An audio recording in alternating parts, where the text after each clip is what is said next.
I came home from deployment to my pregnant wife. She said, "It's not yours, I'm leaving you for him." I said nothing. Then his paternity test showed it wasn't his either. She was left frantically calling me after he kicked her out with nowhere to go. I 32 male got home Tuesday. 8 months in a place where the air tastes like sand and the sun tries to kill you. The whole flight back, all I could think about was the door to our apartment, opening it. Dropping my bags and holding my wife, Catherine, 30. I'd been counting the days, the hours. I'd pictured her face, the way she smiles with her whole body, the plans we'd made for when I got back, starting a family. Finally, I opened the door, and the first thing I noticed was the smell. Not her vanilla candle or the garlic bread she promised she'd make. It smelled like him. Like that cloying, cheap cologne he wears. Adam, 35, was a friend from work. One of those guys who's a little too familiar, a little too comfortable in your space. I never liked him, but you trust your wife, don't you? You tell yourself you're being territorial. Paranoid. He was standing in our living room. My living room. He left his muddy Adidas sneakers on the new rug we bought together right before I left. Catherine was on the couch. She stood up, and my breath caught. She was pregnant, noticeably so. 5, maybe 6 months along. My heart did this stupid, soaring thing for a split second. A surprise. The best surprise. I started to smile, the exhaustion falling away. Then I saw her face. It was a mask. Blank. No joy. "Samuel," she said, and her voice was flat, dead. "We need to talk." I looked from her belly to Adam's smug proprietary expression, and I knew. The math didn't add up, but the picture was crystal clear. "It's not yours," she said. No preamble, no tears, just a statement of fact. "It's Adam's. I'm leaving you. I'm going with him." I said nothing. My mind, it didn't go to rage. It didn't go to heartbreak, not yet. It went quiet. It became a camera, just recording details. The packed suitcases by the door. Not mine. Hers. The way Adam put his hand on the small of her back, a gesture he had no right to. The fact that she was wearing the expensive maternity top I'd ordered for her online 2 months ago, a for when we get started gift. The irony was so thick I could taste it. "Did you hear me?" she asked, a flicker of annoyance in her tone. "I'm leaving." "I heard you," I said. My voice was steady. It surprised even me. Adam puffed out his chest. "Look, man, these things happen. We didn't mean to hurt you." I looked at him, really looked at him. The architect of this little drama. The man who wore his knockoff watch like it was a Rolex and stood in my home telling me he didn't mean to hurt me. I felt nothing for him. He was a piece of the puzzle, not the puzzle itself.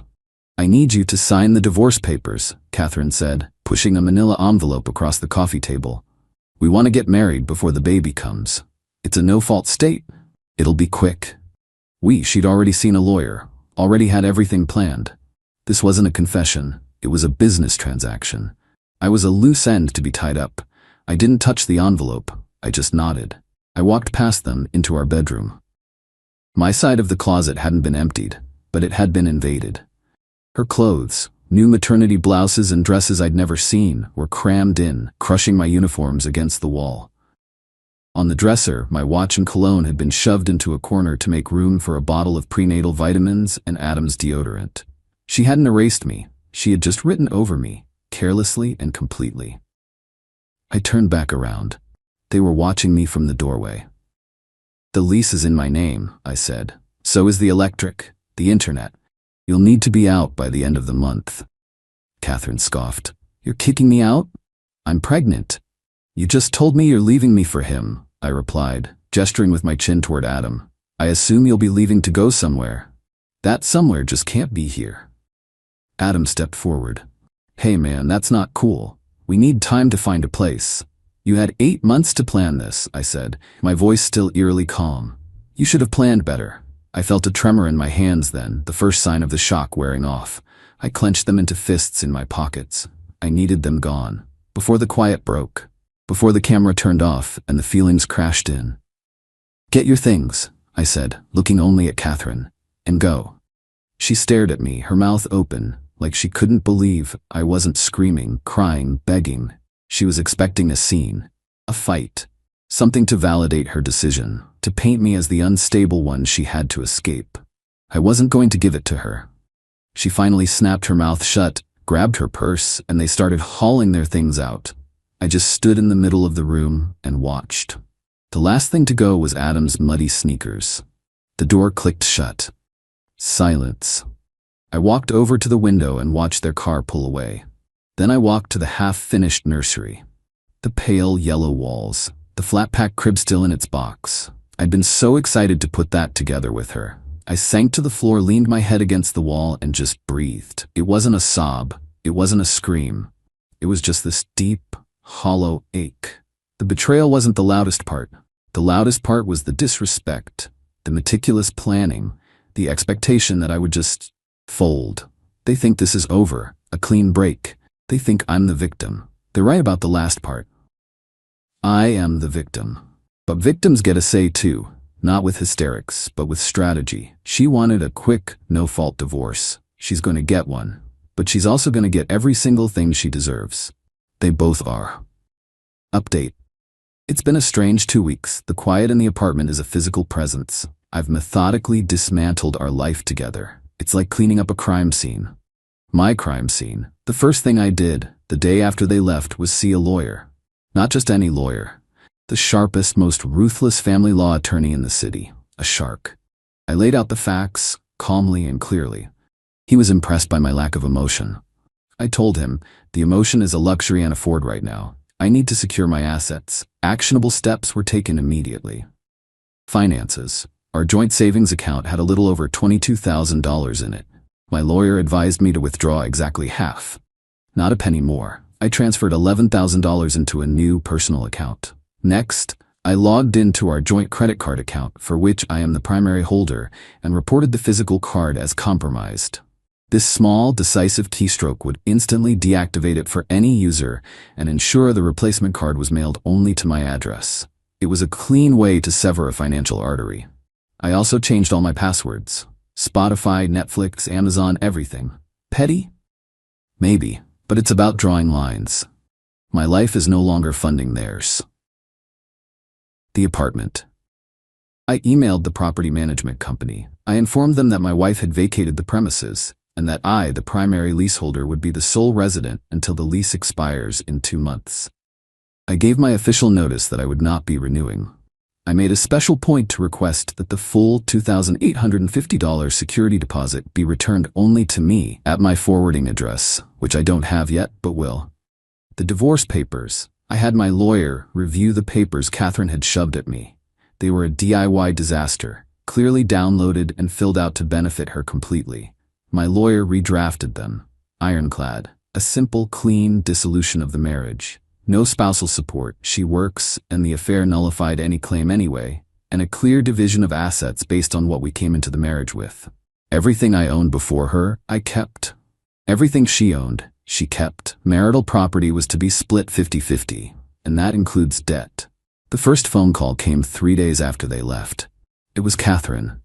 My card was declined at Motherhood Maternity, she said, her voice tight with anger. What did you do? The card was compromised, Catherine, I said, inspecting a scuff mark on the wall. A new one is on the way to me. We're divorcing. We can't share a line of credit. I needed that. We have things to buy for the baby. You can't just cut me off, Samuel. That money is ours. Half of it is mine, I corrected her gently, and my half is no longer available to you. You have a new partner. His name is Adam. I assume he'll be contributing. Adam is already paying for our new apartment's deposit. He can't pay for everything. I can't believe you're being so cruel. I stayed silent. She was mistaking my silence for weakness. It was actually me biting my tongue so I wouldn't say what I was really thinking. Then came the texts from Adam. At first they were attempts at being the bigger man. Adam, hey man, get what you're going through, but you need to support Catherine. She's carrying my child. I didn't reply. 2 days later, another one. Seriously, ignoring me won't help. We need to be adults. You need to help us out. This time I replied. My lawyer has advised me to communicate only through him regarding financial matters. Have a good day. The masterstroke, however, was social. I didn't need to sling mud. I just had to let their own actions see the light of day. Adam has a sister, Samantha, whom I've always liked. She's a no-nonsense ER nurse. She sent me a text asking if I was okay, that she'd heard a wild story from Adam. I called her. I was nothing but heartbroken and confused. I just don't get it, Samantha, I said, letting the genuine pain seep into my voice for the first time. Catherine told me the affair started 4 months ago, but her due date, it doesn't quite line up with that. It's off by about 6 weeks. It's probably just my head spinning, you know? The math is fuzzy. I didn't accuse, I didn't suggest anything. I just planted a seed of doubt, a simple logical inconsistency. I knew Samantha. She's a nurse. She understands timelines and biology. She loves her brother, but she hates being played for a fool. I knew she'd start asking Adam some hard questions. The kind of questions he wouldn't be prepared for. Yesterday, I got a frantic, rambling email from Catherine. She's furious that I won't let her come back to the apartment to get the rest of her things without me being present. She claims I'm holding her sentimental items hostage. She's talking about the blender and the good towels. I replied with a list of available time slots and told her I would have a neutral third party present to mediate. They thought I would shatter. They expected me to be a wreck. And I am, but only on the inside. On the outside, I am a checklist. I am a series of calm, quiet, legally sound decisions. The real bomb hasn't even dropped yet. The one I didn't have to build. The one they built all by themselves and handed to me. I have a feeling Samantha's fuzzy math question is about to come to a very clear, very dramatic conclusion, and I'll be here in my quiet apartment waiting.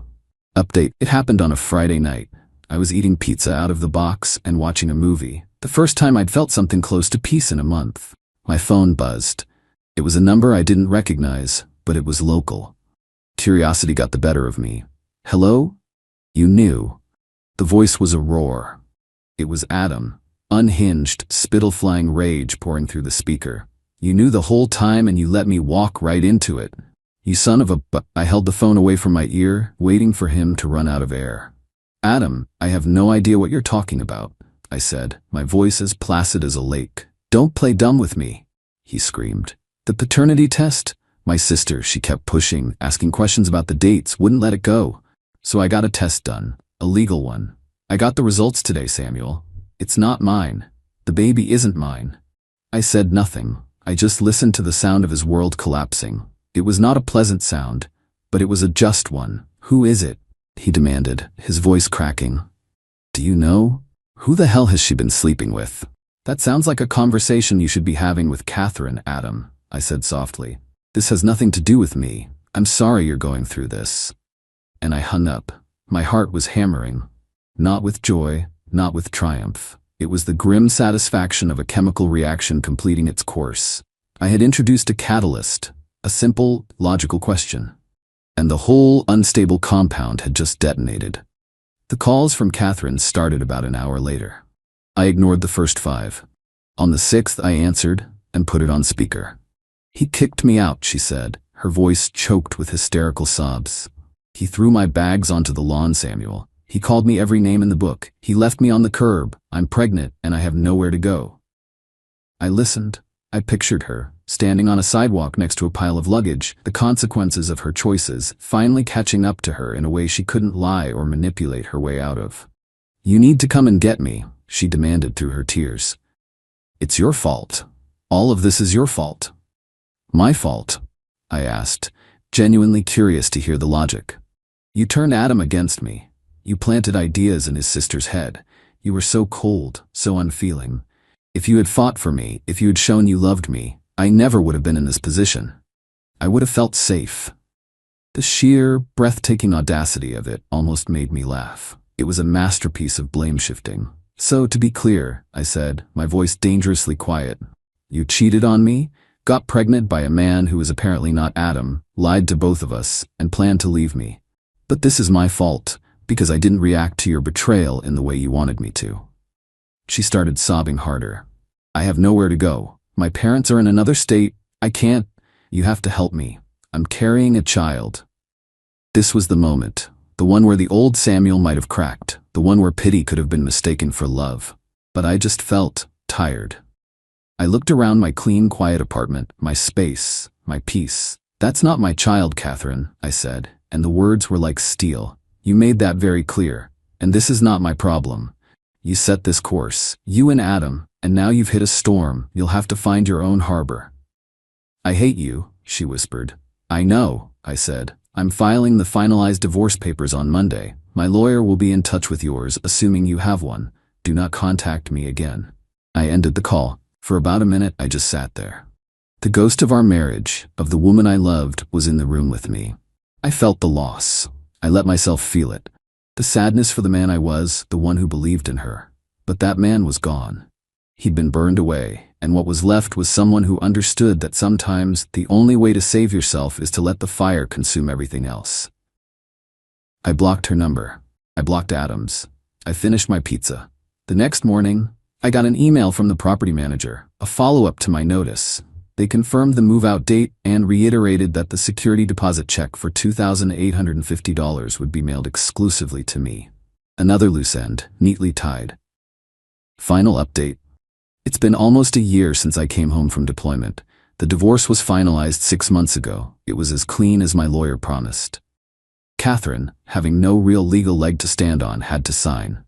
She tried to fight for spousal support, but the evidence of infidelity in her own gainful employment made that a non-starter. I don't live in that city anymore. I took a promotion that required relocation.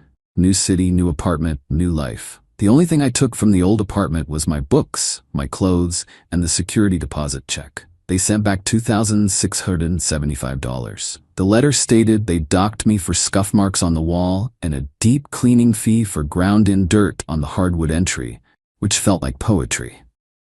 I have a small balcony now.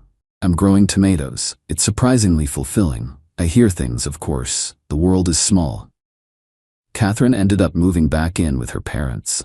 She had the baby, a little girl. Through a mutual acquaintance who can't help but gossip, I heard the biological father was another coworker, a guy she'd had a brief, drunken fling with a week before she started things with Adam. He's married. He denied everything, refused a paternity test, and threatened legal action if she contacted him again. His wife apparently believes him. So Catherine is on her own, raising a child with no support from any of the men in her life. Her parents are reportedly not thrilled. Their daughter, the one they were so proud of, is now a single mother, living in her childhood bedroom, her grand plans in ashes. There's no justice in that, not really. Just a deep, profound sadness. A life ruined by a series of selfish choices. Adam, from what I've heard, is a mess. His reputation at their old workplace took a massive hit. The story got out, the real story, and he came off looking like a fool and a homewrecker. He quit his job a few months ago. The last I heard, he was dating again, but is intensely paranoid, demanding absolute transparency from his partners. The experience seems to have broken something in him. I received one final communication from Catherine about a month after the divorce was final. It was an email with the subject line, "I hope you're happy." It was a long, rambling tirade. It detailed all of her struggles, blamed me for my cold and calculated revenge, and accused me of destroying her life just when she was on the verge of happiness. She said I could have saved her, but I chose to watch her burn instead. I read the whole thing. I didn't feel anger. I didn't feel satisfaction. I just felt distance. She still saw me as a main character in her story, the villain. But the truth is, I'm not in her story at all anymore. I'm a prologue she wrote herself out of. I'm a supporting character in my own life right now, and the protagonist is the man I'm trying to become. He's a guy who goes to the gym, who is reconnecting with his family, who is learning to trust his own instincts. He's a man who understands that true justice isn't about revenge. It's about methodical, deliberate survival. It's about weathering the storm someone else creates and then sailing away, leaving them to the wreckage of their own making. I archived her email without replying. I watered my tomatoes, and I didn't look back.